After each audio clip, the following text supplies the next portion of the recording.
오늘 우리가 읽은 이 요한복음 3장 니고데모가 예수님을 찾아와서 나눈 대화 내용은요, 정말 보석 같은 그런 내용입니다. 성경의 모든 내용들이 중요하고 정말 모든 내용들이 참 빼먹을 수 없는 그런 말씀이지만, 이 요한복음 3장은 정말 중요하다고 할 수 있는 그런 내용들이 무수하게 많이 담겨져 있는 내용입니다. 독특하게도요, 이 예수님과 니고데모의 이 대화 내용은 사복음서 중에서 유일하게 이 요한복음에만 기록이 되어 있는데, 만일 요한복음이라는 책이 없었다면은 정말 이 예수님의 중요한 한 말씀 한 말씀들, 또 하나님이 얼마나 우리 한 사람 한 사람을 사랑하고 계시는지를 발견할 수 없었을 것입니다. 우리가 지난주에 처음 요한복음을 나눴을 때 예수님이 어떤 모습으로 오셨다 그랬죠? 바로 빛으로 우리에게 오셨다라고 우리가 나눴습니다. 저자 요한은 빛으로 오신 그 예수님께서 어떻게 사람들의 그 어두운 마음과 영혼을 밝혀주시는지를 단계별로 기록하고 있습니다. 오늘 본문을 살펴볼 때 그 예수님의 그 생명의 빛이 우리 영혼 깊은 곳까지 비춰져서 어두웠던 우리의 영혼과 심령이 주님의 빛으로 환하게 밝혀질 수 있는 시간이 되길 소망합니다. 우리 이 시간 다시 한번 1절 2절 함께 같이 읽겠습니다. 시작. 그런데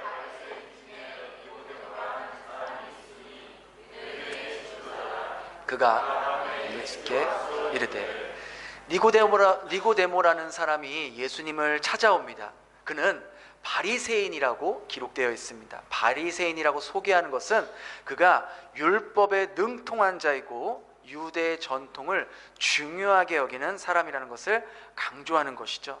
또한 유대인의 지도자다라고 소개합니다. 유대인의 지도자라는 것은 70명으로 구성된 유대 최고 의결 기구에 속한 사람이라는 것을 말해주는 거예요. 이 기관은 사법적, 행정적, 종교적 모든 최종 권위와 판결을 할 수 있는 그런 기관입니다. 오늘날로 말하면 국회의 기관이고, 니고데모는 국회의원이라는 그러한 사람입니다. 그렇게 율법에 능통하고 그 당시 유대 사회에서 가장 권위 있는 사람이 예수님을 찾아옵니다. 근데 2절에 보니까 그가 언제 찾아왔다고 해요? 밤에 찾아왔다고 합니다. 밤. 여러분 성경책 있으면 거기에 동그라미를 치십시오. 밤. 이 밤이라는 단어는요, 단순히 시간적 배경을 말해주는 것이 아니라 바로 그 인물의 영적인 상태를 말해주는 단어가 바로 이 밤이라는 단어입니다. 즉 니고데모의 영적 상태가 어두운 상태였다는 것을 이 밤이라는 단어를 사용해 말해주고 있다는 것이죠. 또한 이 니고데모가 예수님을 밤에 찾아온 이유는 환한 대낮에 사람들 다 보는 가운데서 예수님을 찾아갔다가는 우리가 2장에서 본 것대로 성전 척결 사건이 나오는데, 이때에 유대 이 종교 지도자들이 예수님에 대해 분노하고 있었는데, 그런 예수님을 대놓고 찾아가는 것은 자신에게 정치적으로나 또 종교적으로나 큰 타격을 입을 수 있기 때문에 아무도 모르는 한밤중에 예수님을 찾아갔던 것이죠. 그런 예수님을 찾아와 이렇게 말합니다. 우리 2절 하반절 같이 읽겠습니다. 시작. 라삐여, 우리가 당신은 인 줄 아나이다. 하나님이 함께 하시지 아니하시면 당신이 행하시는 이 표적을 아무도. 이 말씀은 두 가지 측면이 있습니다. 먼저는 바리새인이었고 또 유대 지도자일 정도로 높은 위치에 있는 니고데모가 예수님을 직접 찾아올 정도로 그는 적극적이었고 그만큼 하나님 나라에 대해 갈급한 마음을 가지고 있었다는 것을 보여줍니다. 그런데 예수님을 뭐라고 칭해요? 랍비라고 칭합니다. 즉 선생의 수준으로만 생각했다는 거예요. 지금 자기 앞에 세상을 창조하신 창조주가 계시고 이 땅에 빛으로 오신 분이 자기 눈앞에 있는데도 니고데모의 영혼은 어두워져서 빛으로 오신 예수님을 알아보지 못했다는 것이죠. 반면 요한복음 1장에 등장했던 우리가 안드레, 빌립, 나다나엘은 예수님을 만났을 때 뭐라고 고백한지 아십니까? 내가 메시아를 만났다. 내가 모세의 율법에 기록되어 있고 선지자들이 예언했던 그 메시아를 만났다. 나다나엘도 예수님을 당신은 하나님의 아들이시요 당신은 이스라엘의 임금이다 라고 고백했어요. 사실 이들은 니고데모보다 율법으로나 또 전통에 대해서 지식적으로 부족했을 것이고, 또 사회적인 위치도 니고데모보다 한참 낮은 위치에 있었던 사람들이에요. 하지만 그들은 예수님을 메시아로, 그리스도로, 하나님의 아들로 고백하며 믿었던 것이죠. 이것을 통해 우리가 알 수 있는 것은요, 성경을 많이 안다고, 교회를 오랫동안 나와서 예배 드렸다고 모두 다 예수님을 나의 구원자로, 나의 주님으로 고백하며 따르는 것은 아니라는 것입니다. 마음이 청결한 자, 예수님의 말씀을 의심 없이 순수하게 받아들이는 자만이 예수님께서 비춰주시는 그 빛을 통해서 예수님이 어떤 분이신지를 밝히 알게 된다라는 거예요. 니고데모는 나름대로 예수님을 높이고 칭찬했지만 예수님은 전혀 다른 반응을 보이셨습니다. 우리 3절 함께 읽겠습니다. 시작. 예수께서 대답하여 이르시되 진실로 진실로 내게 이르노니 사람이 거듭나지 아니하면 하나님의 나라를 볼 수 없느니라. 갑자기 예수님은요, 사람이 거듭나지 아니하면 하나님 나라를 볼 수 없다, 니고데모가 전혀 생각지도 못한 이 거듭남에 대해 말씀합니다. 거듭남이란 다시 태어난다는 것을 의미하는 건데, 그래서 원어적으로 보면 위로부터 다시 태어난다라는 의미예요. 그렇게 위로부터, 하늘로부터 다시 태어나야지만이 하나님 나라를 볼 수 있다, 즉 하나님 나라에 들어갈 수 있다라고 예수님이 말씀합니다. 이것은요, 그 당시 율법에 능통하고 유대 지도자였던 니고데모에게 엄청난 충격적인 발언이 아닐 수 없었던 것이었죠. 왜냐하면 유대인들은 자기들이 유대인으로 태어나는 것 그 자체가 하나님께 선택받은 존재이고 하나님 나라에 들어갈 수 있다고 믿고 있었던 거예요. 그래서 니고데모가 예수님께 다시 이렇게 묻습니다. 우리 4절 같이 읽겠습니다. 시작. 니고데모가 이르되 사람이 늙으면 어떻게 날 수 있사옵나이까? 두 번째 모태에 니고데모는 예수님의 말씀이 도무지 이해가 안 가는 거예요. 위로부터 다시 태어나야 한다는 것을 알지 못했던 니고데모는 그럼 제가 다시 엄마 뱃속에 들어가서 다시 태어나야 합니까? 그런 일이 가능합니까? 라고 되물었던 것이죠. 그러자 예수님은요, 그를 책망하거나 낮게 평가하지 않으시고 다시 한번 말씀합니다. 우리 5절, 6절, 7절 같이 읽겠습니다. 시작. 예수께서 대답하시되 진실로 진실로 내게 이르노니 하나님 나라에 들어갈 수 없느니라. 육으로 난 것은 육으로, 영으로 난 것은 영이니 내가 내게 거듭나야 하겠다는 말을 놀랍게 여기지 말라. 예수님은 진실로 진실로 내게 말한다고 하면서 강조하시면서 너가 물과 성령으로 나지 아니하면 하나님 나라에 들어갈 수 없다라고 말씀합니다. 근데 우리 아까 3절에 뭐라고 나와 있어요? 거듭나지 아니하면 하나님 나라를 볼 수 없다고 그랬어요.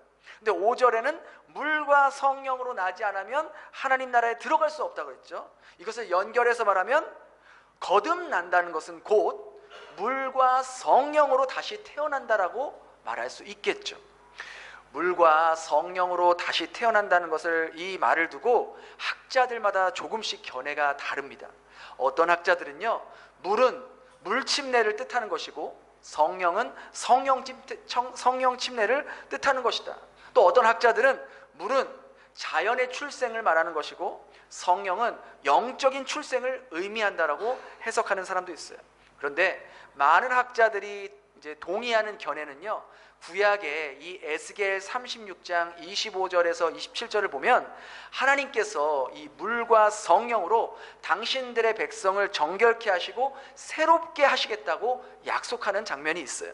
그래서 물과 성령은 바로 사람의 영혼을 정결케 하는 하나님의 영을 상징하는 것이죠. 우리 에스겔서 36장 25절, 26절, 27절 같이 읽겠습니다. 시작. 맑은 물을 너희에게 뿌려서 너희로 정결케 하되 곧 너희 모든 더러운 것에서와 모든 우상 숭배에서 너희를 정결하게 할 것이며 또 새 영을 너희 속에 두고 새 마음을 너희에게 주되 너희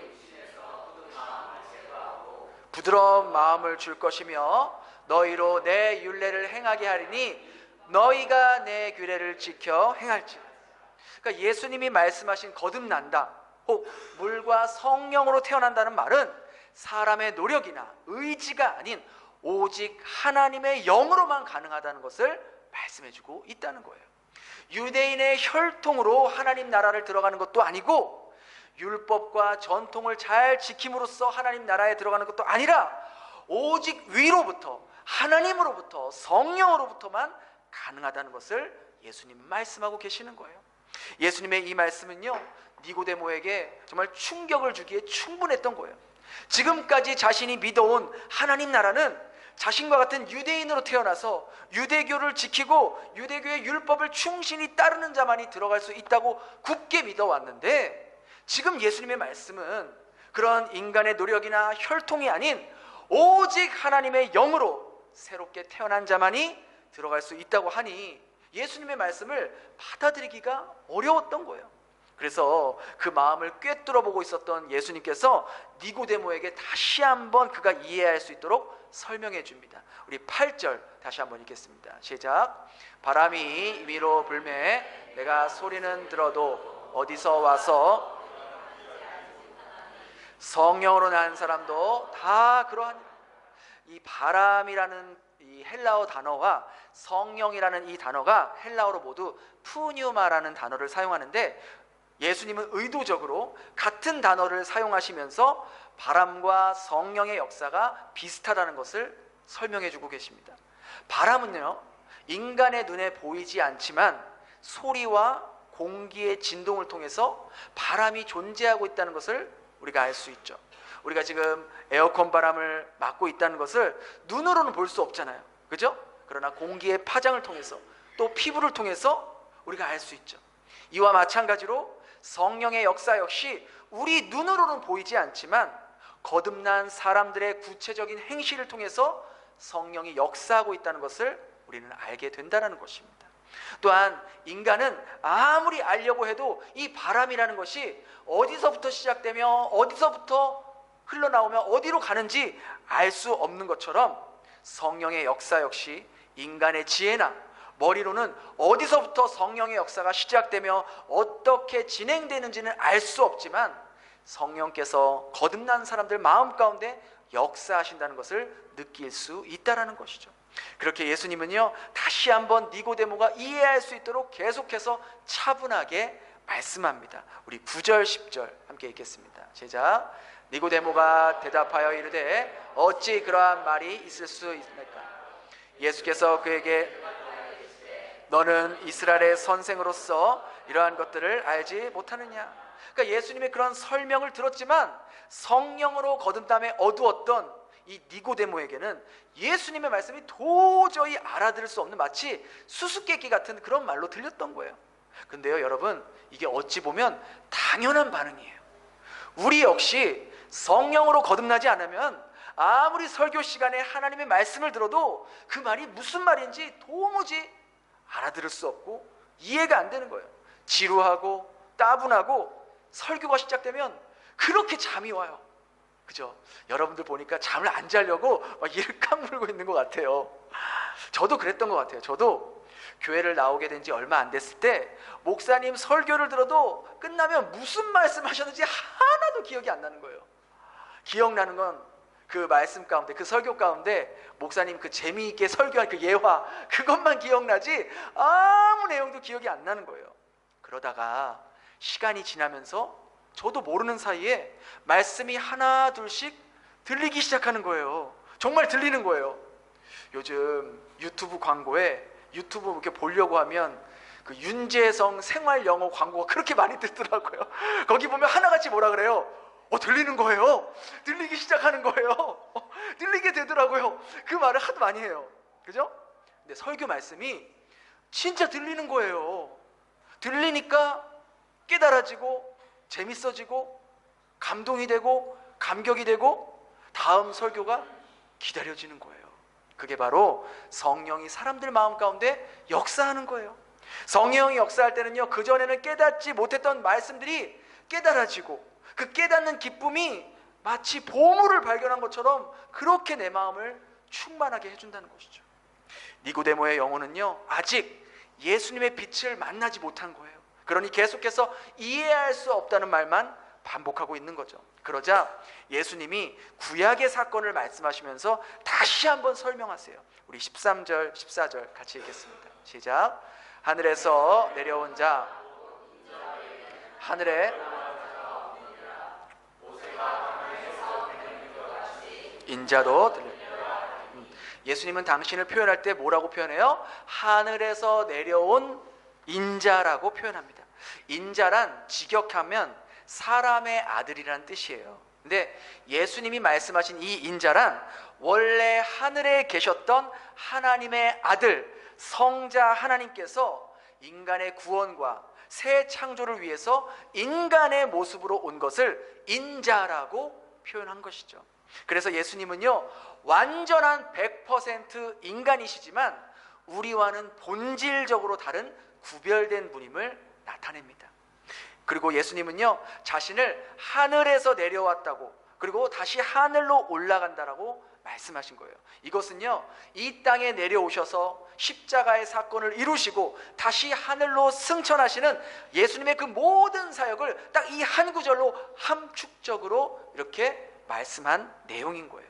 그러면서 모세가 광야에서 놋뱀을 든 사건을 말씀합니다.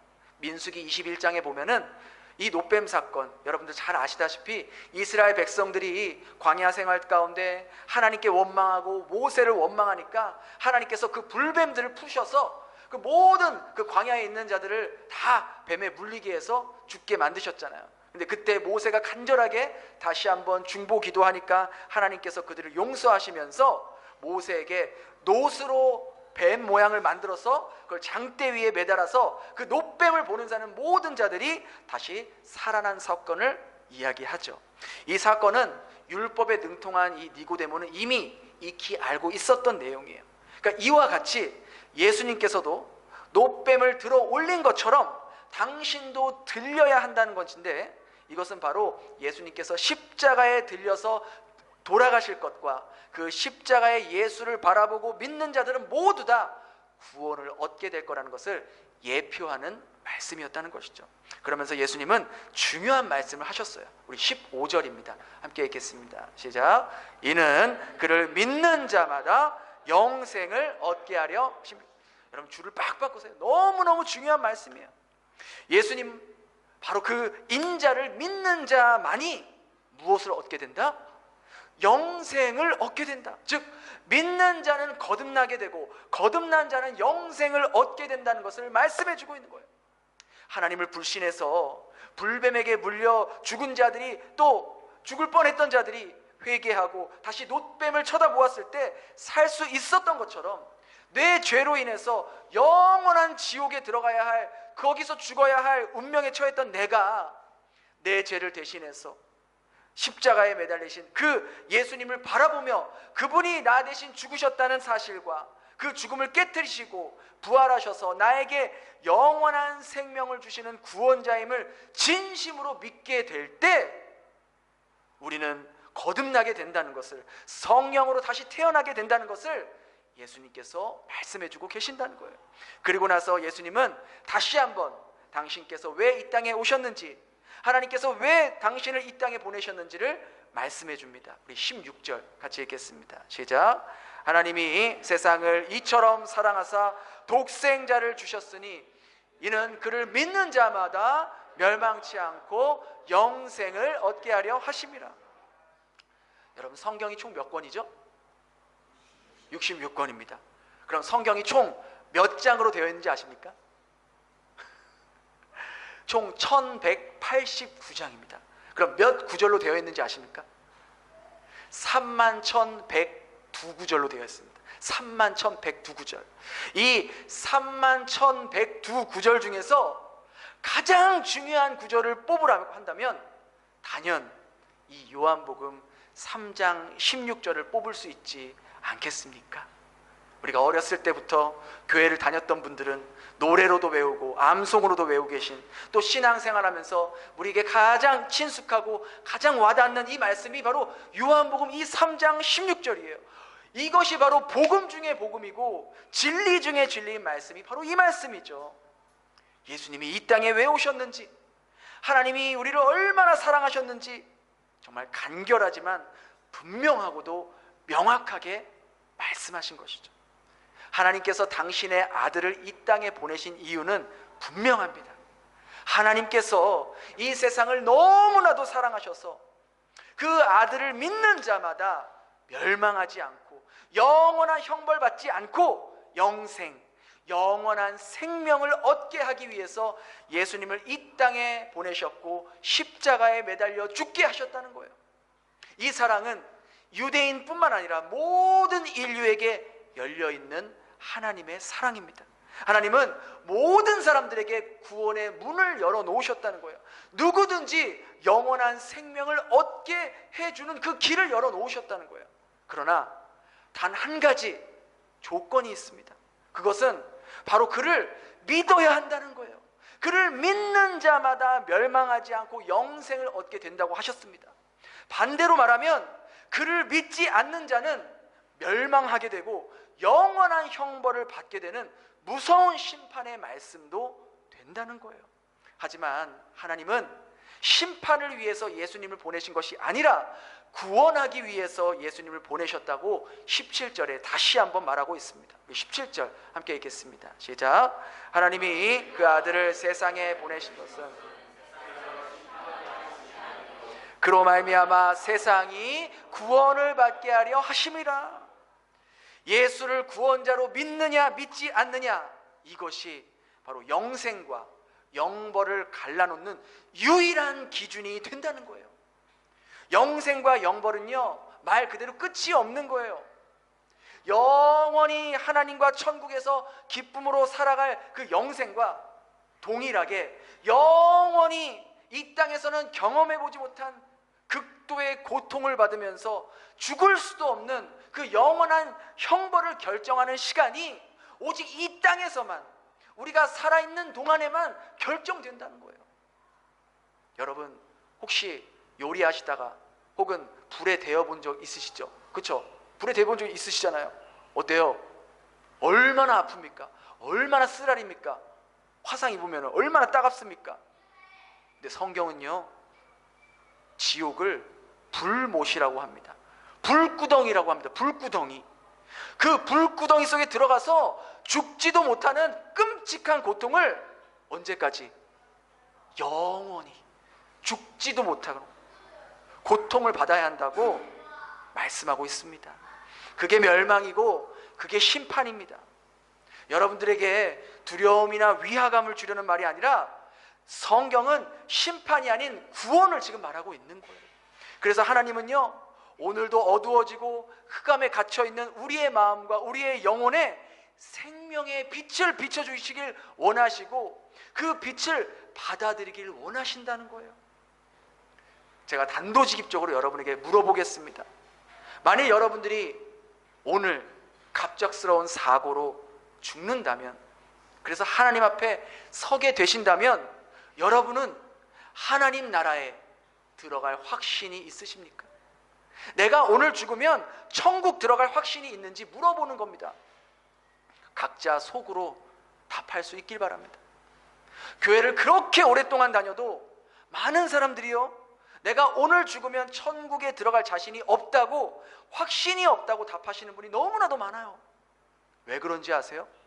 그런 분들의 공통적인 답변이요, 아직 지금 내 모습으로는 하나님 나라에 들어갈 수 없다고 하는 거예요. 지금 나의 신앙의 모습, 여전히 죄로 물든 나의 모습, 순종하지 못하는 모습, 이 모습으로는 하나님 나라에 들어갈 수 없을 것 같다고 말합니다. 아마 여기 계신 여러분 대부분도 이와 비슷한 생각을 하고 있지 않을까 생각합니다. 그런데 그런 생각은요, 다른 말로 하면 나의 열심으로, 나의 공로로, 나의 행위로, 나의 노력으로 하나님 나라, 천국을 들어갈 수 있다는 생각이에요. 하지만 성경은 그렇게 말하고 있지 않습니다. 나의 행위와 나의 공로와 나의 열심으로 하나님 나라에 들어가는 것이 아니라 오직 하늘로부터 다시 태어나야 한다는 것, 물과 성령으로 다시 태어나야 한다는 것. 물과 성령으로 다시 태어나기 위해서는 내 죄로 인해 영원한 지옥에 고통당해야 하는데, 그 죄값을 우리 예수님께서 대신 짊어주셔서 십자가에 죽으셨다는 것, 그리고 그 죽음을 이기시고 우리에게 영원한 생명을 주기 위해서 다시 부활하셔서 그 예수님을 믿는 믿음만으로 하나님 나라를 들어갈 수 있다고 성경은 천명하고 있다는 것이죠.